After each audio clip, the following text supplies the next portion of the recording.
Welcome to week 7, Bible Studies for Life. Looking forward to this. We're entering into a new section of the study now, talking about kind of this phrase set apart.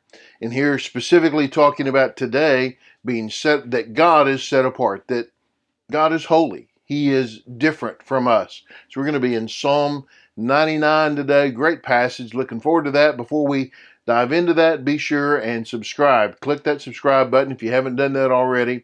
Like, comment, share this with others. You've got questions, put those in. Answers, put them in. We appreciate that all the time. And if you want to help support our ministry, you can go to give.ExposedToChrist.com and you can give there to support the work that we're doing, not only in the teaching, but also in the mission work that we've got going on around the world. So let's look at Psalm 99, 1 through 9, which is the whole chapter. The Lord reigns. Let the peoples tremble. He is enthroned between the cherubim. Let the earth quake. The Lord is great in Zion. He is exalted above all the peoples. Let them praise your great and awe-inspiring name. He is holy. Okay, great passage, kind of a good beginning point for us. This summation, the Psalms, it's poetry, right? So we don't want to get into reading this as if we're reading a theological textbook. It's poetic. So we understand that, but we also know that it's speaking truth to us. There are truths that we draw out of this that are clearly stated, right? The Lord reigns. Then you see this, the Lord is great. He is exalted. He is holy. We see these statements about who the Lord is, the qualities of the Lord. Some of these will be repeated as we go through it, right? But this idea, first of all, for us, this exaltation of God, that He is greater than we are. He is greater than the cherubim, right? He is above all the peoples, right? He has a great and awe-inspiring name, just the name of the Lord, Yahweh. Yahweh, this name is great. It is awe-inspiring because it is who He is. I am that I am. So these statements about who God is, and there's a part of this we think about, and I guess we think about this often in Psalms, that this is a worship, right? These are expressions of worship. The Psalms are songs of worship. Often that's how we consider them, though not all would maybe fall into that idea, right? But certainly this is this expression of worship. So it is important, I think, that we talk about why worship is so important to us. Why is worship valuable? Why is it important in the life of a believer? Why do we need to exalt who the Lord is? Why is that important for us in our own lives? Both to acknowledge that He is great and we are not, obviously, but to acknowledge that He is greater than all of our circumstance. He is greater than all of our enemies. He is greater than anything that will happen in our lives at any point in time. The Lord is greater than everything. So there needs to be a confidence in Him, right? There needs to be an assurance in Him, a solace in Him, a willingness to go to the Lord because He is great, this acknowledgement of who He is, as well as a willing lack of self-reliance. Does that make sense? That we don't want to rely on ourselves when we ought to be relying on the Lord.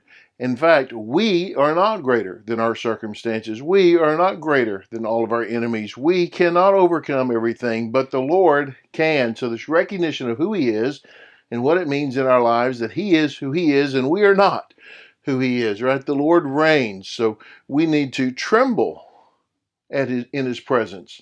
That we don't just come before Him with a kind of a willy-nilly or a casual attitude, but that we recognize the Lord is great, right? And He is holy. This last word in this section is really important, and it'll be repeated again. But that is, He is set apart. He is different. He is the holy other. He is not like us. The Lord is not just a really great human. He is different. He is God. He is a holy other, very different from us. He is set apart from who we are. Okay, we'll go on. The mighty King loves justice. You have established fairness. You have administered justice and righteousness in Jacob. Exalt the Lord our God. Bow and worship at His footstool. He is holy. There is that phrase once again. He is holy. He is set apart. And this section talks about justice, and righteousness. Boy, these are really important words for us, I think. You read through the prophets and you'll see how often they speak of the lack of justice.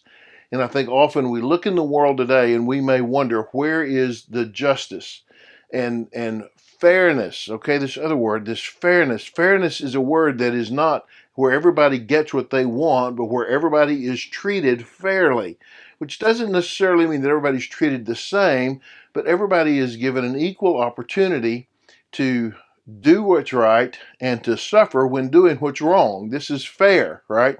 This is justice. And the Lord is the author of justice. He is the one who administers justice, and he often administers justice through us, through people. And so we become the workers of justice, those who carry out the work of justice. And so when we act in ways that are unjust, we are not just disobeying the Lord, but we are being disloyal to his character, because he is a just God. He makes things right. And so we have the responsibility of living just lives also, so that we may rightly characterize the Lord in front of others. This is who God is. He carries out justice, and we recognize that there will come a day when there will be ultimate justice before him, right? So we exalt him, we bow and worship at his footstool, and we might say that since these things are all in this one circle, that if we are not living in justice, we're going to have a hard time worshiping him. If you're going to worship him, you better be living in justice. Okay. Then Moses and Aaron were among his priests. Samuel also was among those calling on his name. They called to the Lord, and he answered them. He spoke to them in a pillar of cloud. They kept his decrees and the statutes he gave them. Lord our God, you answered them. You are a forgiving God to them, but an avenger of their sinful actions. Okay, we're going to think about Moses here and Samuel. We've got lawgiver, we've got leader, we've got priest, we've got prophet, right? We've got those who spoke the word of the Lord to the people. So these things that they did, and this is the organization around God. So before we're talking about God and his justice, but here we're talking about the law. We're talking about the nation of Israel. We're talking about this following God's leadership, right? They called to the Lord and he answered them. He spoke to them. He led them, right? They had decrees and statutes. You see these decrees and statutes that he gave them, right? The Lord has worked through those who were leaders, that he has always worked through those who were leaders, especially when we are in before Pentecost, when the Lord's Spirit is only in those who are leading, responsibility for leading, but then also afterwards as the Spirit inhabits the lives of every believer, but still the Lord works through leaders in this sense of order in society, an ordered society. But then I also want you to see this part of justice, righteousness. He forgave them, but he also judged their sin, even those who were leaders. That God is one of order. This is who the Lord is. He is the one who establishes what is right and wrong. He is the one who draws the boundaries for life. And then, here the end of it, exalt the Lord our God, bow and worship at his holy mountain, for the Lord our God is holy. Exalt him, worship him, lift up his name, praise his name, because he is holy. He is different.